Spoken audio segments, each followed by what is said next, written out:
अस्सलाम वालेकुम, welcome to my YouTube channel. शुरू अल्लाह के नाम से जो बड़ा मेहरबान और नहायत रहम करने वाला है। आज के टॉपिक में हम डिस्कस करेंगे पाकिस्तान के डेजर्ट्स और प्लेट्यूज़।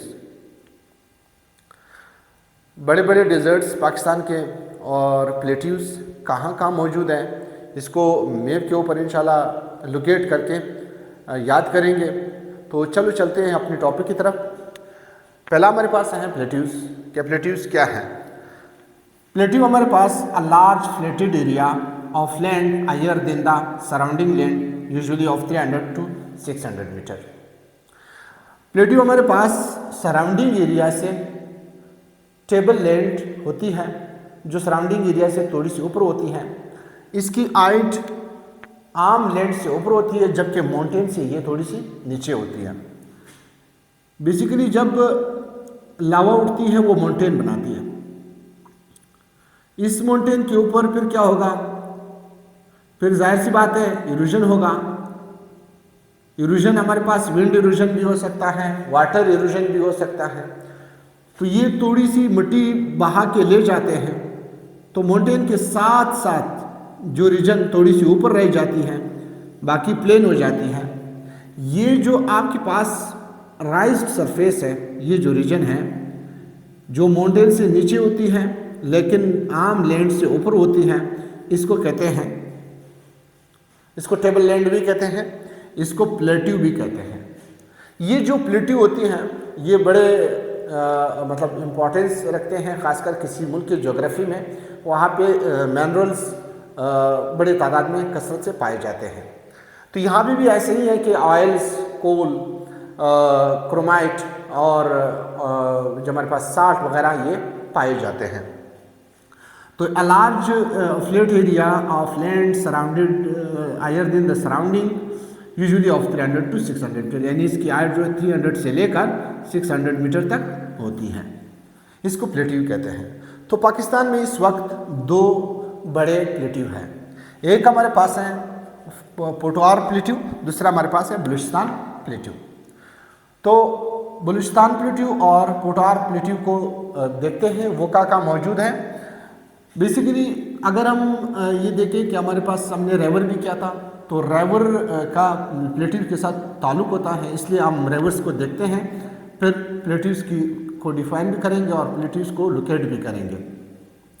ये हमारे पास इंडस रावर है जो कि मनसरवर लेक से स्टार्ट लेता है, इंडियन ऑक्युपाइड कश्मीर से होते हुए गिलगित बल्तिस्तान, फिर ये KPK, फिर होते हुए पंजाब के साथ ये ईस्टर्न पंजाब की तरफ से होते हुए, वेस्टर्न पंजाब की तरफ से होते हुए ये जाके समंदर में गिरता है। दूसरा रिवर आपको पता है कि हमने पढ़ा था कि हमारे पास झेलम रिवर है जो कि इंडियन ऑक्युपाइड कश्मीर से स्टार्ट लेता है और फिर पाकिस्तान में एंटर होता है और फिर जाके ये इधर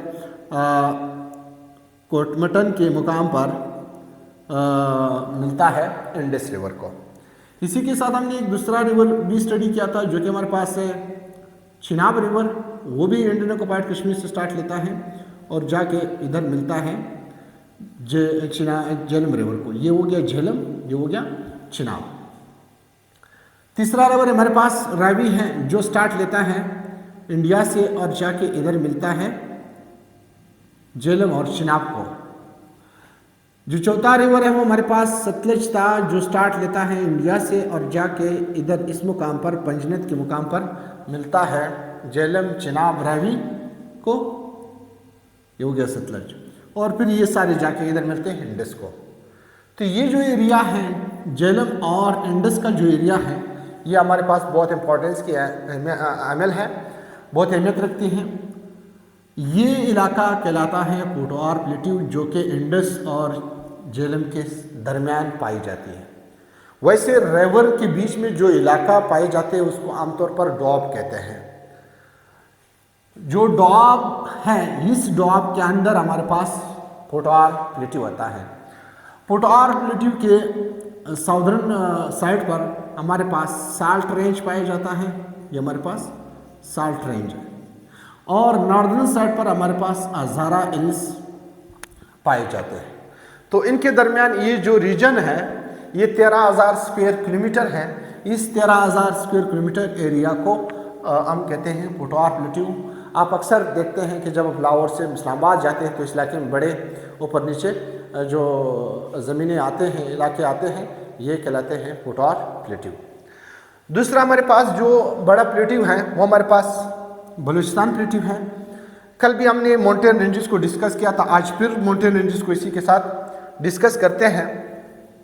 ये हमारे पास है चागी हिल्स, ये हमारे पास है रास्को हिल्स, ठीक है, और ये हमारे पास है सेंट्रल मुकरान रेंज, कोस्टल रेंज, और ये हमारे पास है किरतिर रेंज।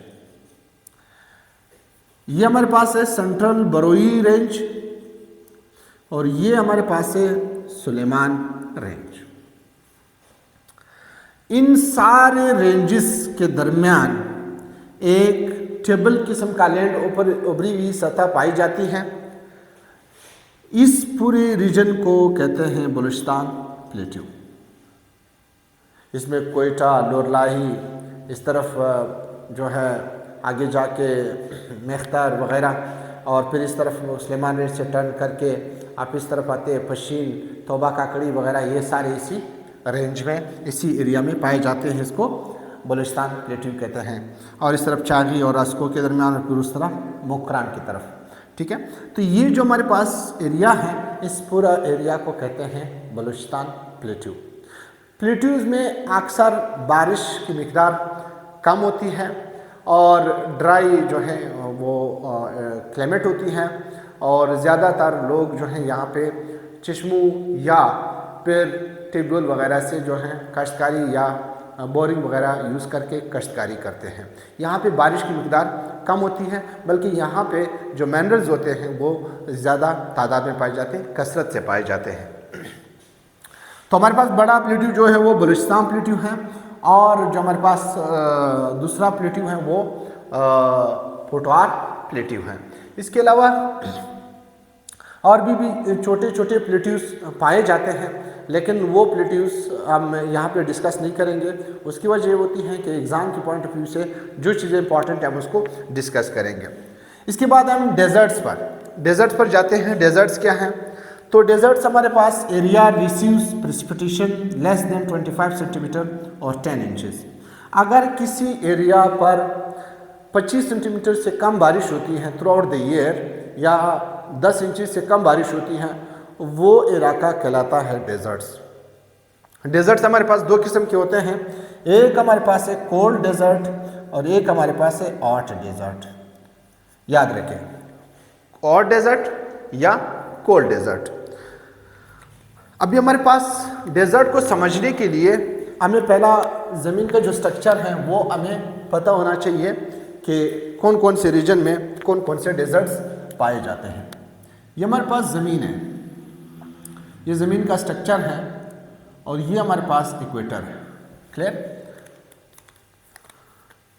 इक्वेटर के 30 डिग्री नीचे और 30 डिग्री ऊपर ये हो गया इक्वेटर,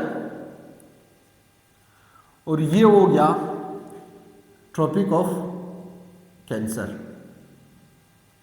और ये हो गया ट्रॉपिक ऑफ कैप्रिकॉर्न। तो ट्रॉपिक ऑफ कैप्रिकॉर्न और ट्रॉपिक ऑफ कैंसर को हम कहते हैं ट्रॉपिकल रीजन। क्या कहते हैं? Tropical region. Tropical region. Tropical region के बाद फिर शुरू होती हैं टेम्परेट रीजन। ये है टेम्परेट रीजन, ये है टेम्परेट रीजन, और ये है पोलर रीजन, ये है पोलर रीजन। जो हमारे पास 23 डिग्री 23 डिग्री नॉर्थ साउथ तक जो होती हैं 23/2 23/1/2 के दरमियान जो रीजन होती है ये ट्रॉपिकल रीजन। 66/2 तक 66 ऑफ तक हमारे पास टेम्परेट रीजन होती है। 90 डिग्री तक हमारे पास पोलर रीजन होती है। इन तीनों रीजन का टेम्परेचर अलग होता है। जो हमारे पास ट्रॉपिकल रीजन है यहाँ पे चूंकि सूरज की रोशनी डायरेक्ट पड़ती है, इस वजह से यहाँ गर्मी होती है। और जो हमारे पास पोलर रीजन, जैसे आप पोलर रीजन की तरफ जाते हैं तो सूरज की जो रोशनी है वो इंक्लाइंड पड़ती है, तिरछी पड़ती है, जिसकी वजह से यहाँ पे टेम्परेचर लो होता है और यहाँ पे टेम्परेचर ज़्यादा होता है। अब जहाँ पे टेम्परेचर ज़्यादा होता है वहाँ पे जो डेजर्ट्स पाए जाते हैं उनको हॉट डेजर्ट्स कहते हैं, और जैसे ही आप ट्रॉपिकल रीजन से थोड़ा सा ऊपर जाते हैं तो टेम्परेचर गिरना स्टार्ट करता है, वहाँ पे जो डेजर्ट्स पाए जाते हैं उनको कोल्ड डेजर्ट्स कहते हैं। ये चीज़ समझना है, बहुत इंपॉर्टेंट है ये हमारे पास हॉट डेजर्ट है और ये हमारे पास यहाँ से कोल्ड डेजर्ट है। फिर ट्रॉपिकल रीजन को हमने फिर दो हिस्सों में तकसीम किया है, ट्रॉपिकल रीजन, सब ट्रॉपिकल रीजन। न ये टेम्परेट की तरफ ज़्यादा है, न ये ट्रॉपिक की तरफ ज़्यादा है। फिर इस छोटे से रीजन को हम सब ट्रॉपिकल रीजन कहते हैं, जो कि ट्रॉपिकल रीजन के साइड पे ही पाया जाता है। तो जो ट्रॉपिकल रीजन या सब ट्रॉपिकल रीजन में टेम्परेचर ज़्यादा होती है वहाँ पे डिज़र्ट पाए जाते हैं। इसके बाद टेम्परेट और पोलर रीजन में डेजर्ट पाए जाते हैं, उनको कोल्ड डेजर्ट्स कहते हैं। इसका मतलब ये हो गया, ये आपके पास कोल्ड डेजर्ट्स होंगे, यहाँ पे कोल्ड डेजर्ट्स होंगे, और यहाँ पे जो है आपके पास हॉट डेजर्ट्स होंगे। तो जो हमारे पास हॉट डेजर्ट्स हैं वो आपके पास ट्रॉपिकल रीजन और सब ट्रॉपिकल रीजन में पाए जाते हैं, जबकि आपके पास इस रीजन में और इस रीजन में कोल्ड डेजर्ट्स पाए जाते हैं। अब सवाल ये है कि हमारे पास कोल्ड डेजर्ट्स और जो हमारे पास कोल्ड डेजर्ट्स है और हॉट डेजर्ट्स में है तो उसमें फ़र्क क्या है। कोल्ड डेजर्ट्स में हॉट डेजर्ट्स में ये होता है कि इवापोरेशन ज़्यादा होती है, ठीक है, प्रिसिपिटेशन कम होती है, यानी जो बारिश होती है वो कम होती है और ज़मीन से इवापोरेशन होती है वो ज़्यादा होती है। So in hot deserts evaporation is greater than the precipitation. देखो मैंने कहा कि इवापोरेशन क्या होती है, ज़्यादा होती है, प्रिसिपिटेशन क्या होती है, कम होती है। तो हॉट डेजर्ट्स में प्रेसिपिटेशन कम होने की वजह से यहाँ पे जो एरिया होती है वो सैंडी होती है, और यहाँ पे हमारे पास क्या होती है, मौसम जो होता है वो ड्राई होता है। सैंडी होती है, मौसम ड्राई होता है, ठीक है, गर्मी होती है, गर्मी के बाद एरिया जो है वो सैंडी होती है और खुश्क मौसम होता है। क्लियर, क्योंकि evaporation is greater than the precipitation. ये चीज़ तो आपको क्लियर हो गया। सेकंड, अच्छा यहाँ पे क्या होगा, यहाँ पे प्रेसिपिटेशन ज़्यादा होती है जबकि इवापोरेशन कम होती है। उसकी वजह ये होती है कि टेम्परेचर गिरता है, यानी जब आप ट्रॉपिकल रीजन से ऊपर चले जाते हैं या नीचे चले जाते हैं तो टेम्परेचर कम होती है। टेम्परेचर कम होने की वजह से प्रेसिपिटेशन ज़्यादा होती है, इवापोरेशन कम होती है। जब इवापोरेशन कम होती है तो यहाँ पे इस रीजन में बारिशें नहीं होती है, बल्कि यहाँ पे हमारे पास बर्फबारी होती है। तो हमारे पास सरफेस जो होता है वो स्नोवी सैंड होता है, यानी बर्फ़ के सरफेस जो है होती है सैंड के ऊपर, इसको कहते हैं कोल्ड डेजर्ट्स। तो ये दो किस्म के डेजर्ट्स हैं। लिहाजा हमारे पास जो डेजर्ट्स हैं वो पाकिस्तान में एक डेजर्ट है हमारे पास खारान डेजर्ट, दूसरा हमारे पास है तर डेजर्ट, तीसरा हमारे पास है नारा डेजर्ट, और चौथा हमारे पास है चोलिस्तान डेजर्ट, और पांचवा हमारे पास है स्कर्दू डेजर्ट्स। जाहिर सी बात है पाकिस्तान जो है ये वाला जो पोर्शन है, अगर आप देखें दुनिया के नक्शे को देखें तो अगर पाकिस्तान ये आपके पास इक्वेटर है तो तकरीबन पाकिस्तान जो है वो इस रीजन में पाया जाता है, यानी इक्वेटर तक नहीं पहुंचा है, इक्वेटर से थोड़ा सा ये जो पोर्शन है इक्वेटर से थोड़ा सा ऊपर है, और आपकी जो इक्वेटर है वो अरेबियन सी के साथ गुजरा हुआ है। तो इसका मतलब ये हुआ कि ये डेजर्ट हो या ये डेजर्ट हो या ये डेजर्ट हो, ये सारे ट्रॉपिकल रीजन में पाए जाते हैं। तो ट्रॉपिकल रीजन में हमारे पास हॉट डेजर्ट्स है। तो तर डेजर्ट, नारा डेजर्ट, चोलिस्तान डेजर्ट और खारान डेजर्ट ये हमारे पास ट्रॉपिकल रीजन में पाए जाते हैं। तर डेजर्ट जो हमारे पास ट्रॉपिकल रीजन में, और बाकी ये हमारे पास सब ट्रॉपिकल रीजन में पाए जाते हैं। ये भी ट्रॉपिकल में भी है, सब ट्रॉपिकल में भी है, ठीक है। मतलब इसने ट्रॉपिकल को भी टच कर दिया है और सब ट्रॉपिकल को भी टच कर दिया है, इसलिए हम इसको ट्रॉपिकल डेजर्ट्स कहते हैं। ये हमारे पास थर डेजर्ट जो है थरपारकर में है, 1,75,000 स्क्वायर किलोमीटर है। अच्छा, यहाँ पे हमेशा एग्ज़ाम में हम एक गलती करते हैं, वो गलती क्या है कि क्वेश्चन आता है कि हमारे पास सबसे बड़ी डेजर्ट जो है वो कौन सी है। हम कहते हैं कि थर डेजर्ट हमारे पास बड़ी डेजर्ट है, ठीक है। अगर पाकिस्तान के रेफरेंस से वो मांगे तो पाकिस्तान में सबसे बड़ी डेजर्ट जो है वो खारान डेजर्ट है। उसकी वजह मैं बताता हूँ। उसकी वजह क्या है कि थर डेजर्ट का 15% पाकिस्तान में है और 85% इंडिया में है, ठीक है। यानी ये जो डेजर्ट है सिर्फ 15% पाकिस्तान में पाया जाता है और बाकी 85% टोटल इंडिया में है। तो पाकिस्तान में इसका 15% है, लिहाजा ये बड़ा डेजर्ट नहीं है। सबसे बड़ा डेजर्ट हमारे पास जो है वो खारान डेजर्ट है। दूसरे नंबर पर हमारे पास थर डेजर्ट है। अगर वो पूछे कि द लार्जेस्ट डेजर्ट इन मतलब सब कॉन्टिनेंट या इंडिया एंड पाकिस्तान, फिर आप कह सकते हैं कि Thar desert is the largest desert, ठीक है।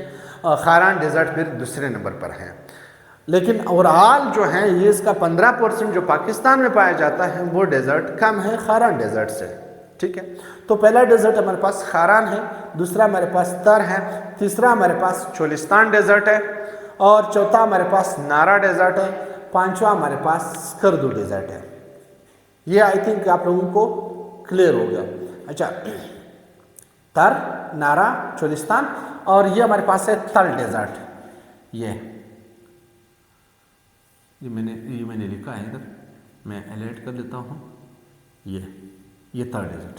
सो खारान, तर, तल, चोलिस्तान, नारा। थर डेजर्ट हमारे पास ये डेजर्ट है, ठीक है, जो झेलम और इंडस के बीच में पाया जाता है। ये हमारे पास थर डेजर्ट है। ये 20,000 स्क्वायर किलोमीटर है। ये 15,000 स्क्वायर किलोमीटर है, ये थोड़ी सी कम है, ठीक है। तो ये जो हमारे पास स्कर्दू डेजर्ट है ये कोल्ड डेजर्ट है।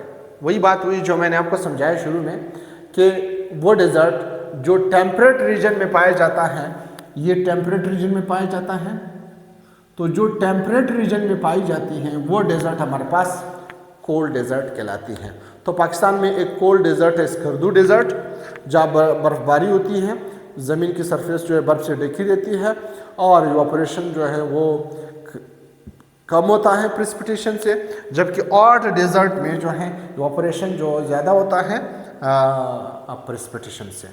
तो आई होप कि यहाँ पे कोई प्रॉब्लम नहीं होगी, आपको सब कुछ क्लियर हो गया होगा। इंशाल्लाह नेक्स्ट लेक्चर में हम फिर सारे rivers, plains, plateaus, ranges, peaks, dams और बैरेजेस कवर करेंगे मुकम्मल तौर पर लास्ट वीडियो में। ये तो मैं सिर्फ आप लोगों को समझाने के लिए बाय पार्ट्स कर रहा हूँ, तो इंशाल्लाह एक ही वीडियो में फिर हम सारे समझेंगे। आई होप कि आप लोगों को ये क्लियर हो गया होगा। आप अपने दुआ में याद रखिएगा और काइंडली कमेंट कर दीजिएगा, बता दीजिएगा कि आपको वीडियो कैसी लगती हैं। आप तो वीडियो देखते हैं लेकिन कमेंट नहीं करते, कमेंट कर लिया करें, मेहरबानी होगी। शेयर करें, सब्सक्राइब करें, लाइक करें, अपनी दुआ में याद रखिए। Thank you.